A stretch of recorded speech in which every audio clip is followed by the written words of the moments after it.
By the end of this video, I'm going to change your mind about the word selfish so that you accept it as a positive. Hey there, this is Jaylene from Your Next 40 Years, and on this channel, I hold space and encourage midlife women to show up for themselves as fully as they show up for everyone else in their life.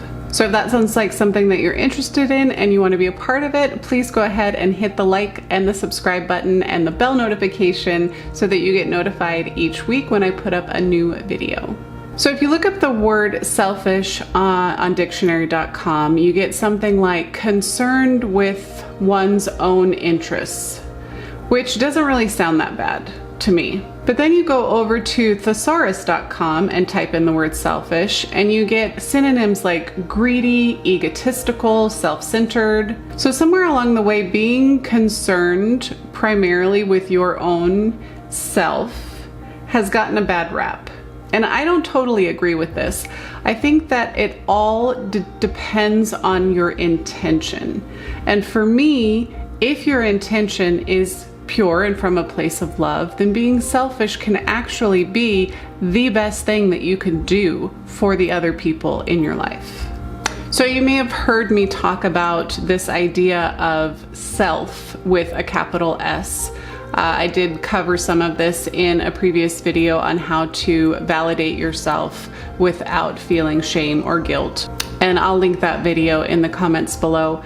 But this idea of self with a capital S, this is the part of you that is the internal truth. This is the gut instinct. This is your connection to source and to universal energy. Self is who you are, where your passions and your dharma and all of that lie. It's the center of who you are. So for me, the word selfish is self, capital S, who you are, your universal truth, ish, right? So basically, to me, if you break down the word, it just means I think about myself, ish, right? Not like I am the only person I ever think about, but I think about myself, absolutely, because I want to love myself. I want to respect, honor, and show love to myself, the same way that I show respect, honor, and love to my husband and my children and my coworkers and everybody else in my life. So for me, being selfish is not a bad thing. It's probably the best thing that I can do for the other people in my life, because it means that I am honoring what is true and real for me, and that helps me to be honest and authentic in my connections with them. So my relationships are very pure because I honor self. I love self. I set boundaries for self. So you can kind of see how when you change your intention and you change a little bit of the connotation of the word, being selfish is not greedy and egotistical and self-centered. It's kind and it's loving and it's pure and it's authentic.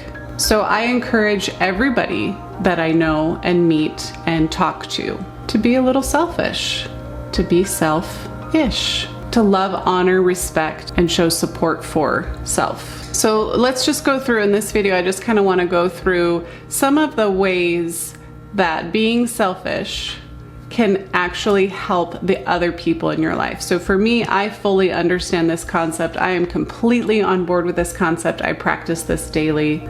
But I want to just help you understand and let go of that kind of feeling of, no, being selfish means being an asshole. It means, really neglecting the other people in my life and only caring about myself and this kind of thing. I kind of want to break down some of that hopefully by the end of this video. So let's go through just a few things, a few reasons why I think that being selfish is the best thing that you can do for the other people in your life. So the first thing is you set better boundaries. And when you set better boundaries, you have a more real and authentic relationship with the other people in your life. We put our needs, wants, and desires on the back burner in favor of everyone else's needs, wants, and desires. And then a little part of us is resentful. A little piece of us is mad at them for not seeing that it's not what we wanted. Even though we didn't speak up, even though we proactively and voluntarily put their needs, wants, and desires first, there's a little piece of us that's resentful. And this happens each time, a little piece of resentment, a little piece of resentment, a little piece. So you can see how this would kind of build and build and build and build and build. And suddenly there's this different connection between you and the other person or other people, because there's this wall of resentment and anger. And then the way that you interact with them is influenced by that wall of resentment. They don't know why. They don't understand why you're acting the way that you are. You may not even know why. It's just the feeling.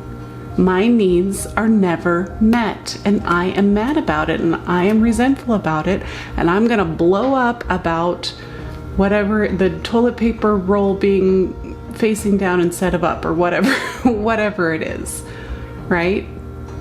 So when you are selfish, when you think about and honor and love self, you set better boundaries, and then your relationships are very authentic and very real and much deeper, because there is no resentment, there is no anger.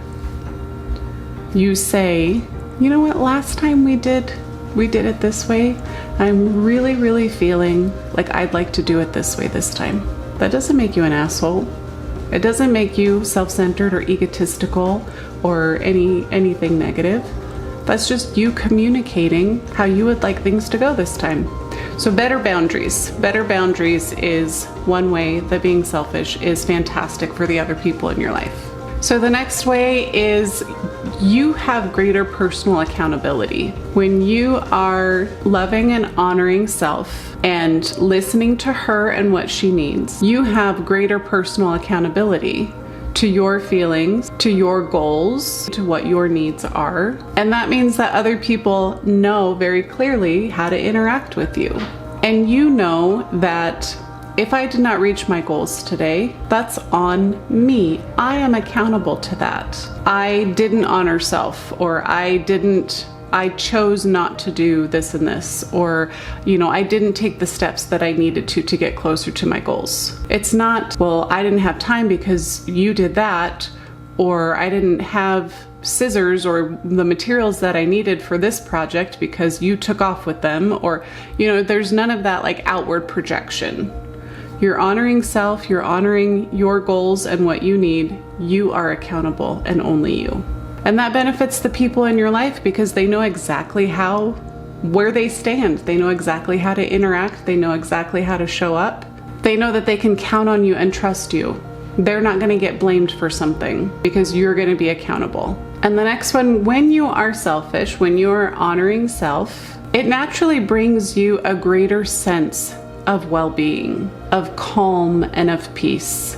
Because if you're honoring self and you're showing her love and respect, you are naturally uninterested in what other people think. You are naturally uninterested in external validation.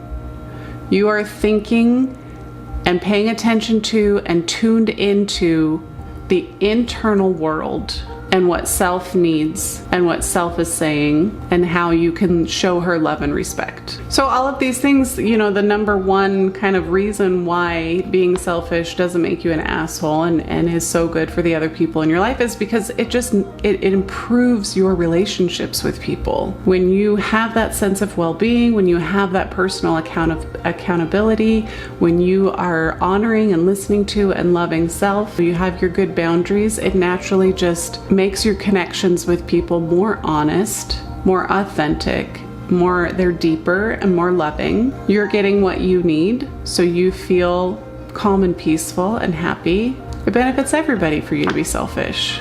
And like I said, I'm talking about selfish. I'm talking about loving and honoring and respecting self, listening to her, staying connected and tuned into her, what her wants and needs are, what she's saying to you. So go out into your life and be selfish. I give you permission as of this moment forward. And if you need a really simple, easy accountability tool, go to yournext40years.com/ritual tracker download the free tool that I have there for you. It's a really kind of simple, easy framework to help you stay accountable to these goals and these practices each day that will help you to be selfish.